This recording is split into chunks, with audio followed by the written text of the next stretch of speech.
अस्सलाम वालेकुम, voice of America Washington से मैं हूं सारा जमान और आप देख रहे हैं खबरों से आगे। पाकिस्तान की जानिब से नेटो सप्लाई लाइंस की बहाली का ऐलान हर तरफ बहस का मौजू बना हुआ है। हमारे साथ मौजूद है आयशा तंजीम। आयशा, पाकिस्तान में तो बहस हो ही रही है, वाशिंगटन डीसी में कैसे देखा जा रहा है इस पेशरफ्त को? सारा वाशिंगटन में ये कहा जा रहा है कि इट्स हाई टाइम, बहुत देर हो गई, ये होना ही था और अगर अब ये ना होता तो बहुत नुकसान होता। लेकिन साथ साथ ये बात भी कही जा रही है कि ये नेटो सप्लाई लाइन्स खुल गई है, इसका ये मतलब नहीं है कि तमाम मुश्किलात दूर हो गई हैं और पाक अमरीका ताल्लुकात जो हैं वो बहुत अच्छे हो गए। ये अभी तो पाक अमरीका ताल्लुकात की बेहतरी की तरफ ये पहला कदम है और बहुत सारे मसाइल हैं जो अब से लेके जो आगे 2014 में विड्रॉल होना है उस तक हल होने हैं। तो अब देखिए बात कहाँ जाती है। और हमारे व्यूअर्स देख ही रहे हैं, मीडिया में कॉन्स्टेंटली इस वाक़े की कवरेज हो रही है। अमेरिकन मीडिया कैसे कवर कर रहा है इस इवेंट को? बहुत इंटरेस्टिंग सारा अमेरिकी मीडिया में एक बहस चल निकली थी फ़ौरन ये ऐलान होने के बाद, जिसका हमने एक असर जो स्टेट डिपार्टमेंट में ब्रीफिंग दी गई थी जिसमें इस पे बात हुई, इस पे भी देखा कि ये लफ्ज़ यूज़ हुआ है कि we are sorry for the loss of Pakistani lives. तो इसका क्या मतलब है? क्या ये सॉरी वो माफ़ी है जो पाकिस्तान मांग रहा था? मिसाल के तौर पर न्यूयॉर्क टाइम्स को लें। न्यूयॉर्क टाइम्स ने अपनी हेडलाइन में लिखा कि NATO supply lines open as Clinton अपोलोजाइजेस।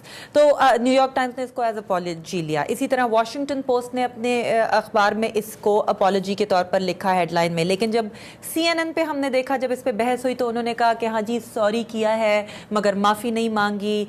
Sorry का लफ्ज़ जो है वो इजहार अफसोस भी हो सकता है, जिसको हम उर्दू में कहते हैं। सॉरी के लफ्ज़ में ये भी हो सकता है जी हमें बहुत अफसोस है, हमें बहुत दुख है, हमें बहुत रंज है, लेकिन ज़रूरी नहीं है कि सॉरी का मतलब हो कि जी हम आपसे एग्जैक्टली।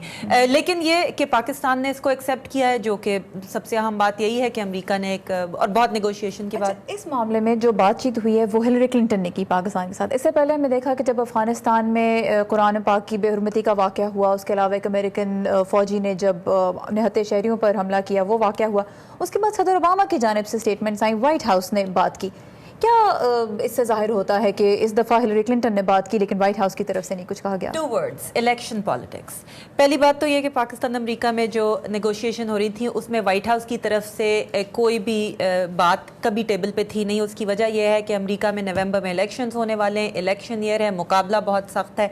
व्हाइट हाउस इस वक्त अफोर्ड नहीं करता कि वो कोई भी ऐसी बात करे जिसको रिपब्लिकन उठाएं और कहें देखो जी आप पाकिस्तान से माफ़ी मांग रहे हैं। दूसरा, उसमें एक छोटी सी नुआंस ये भी है कि जो है वो यहाँ पे वाशिंगटन में एक ख्याल है, पाकिस्तान का जो इमेज है पिछले दिनों में बहुत बुरा हो गया है कि अफगानिस्तान और कम अज़ कम सदर करज़ई की हुकूमत अब हमारे एलाइज हैं।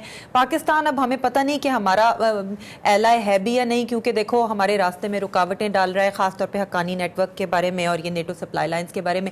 हिलरी क्लिंटन का इमेज भी पाकिस्तान में बहुत अच्छा है। पाकिस्तानियों की ये डिमांड थी कि हाईएस्ट लेवल से ये अपॉलजी आए। तो अगर व्हाइट हाउस नहीं तो हाईएस्ट चीफ डिप्लोमेट अमेरिका से हिलरी क्लिंटन है, डिपार्टमेंट है। बिल्कुल। Alright, thank you so much, Aisha, for this update.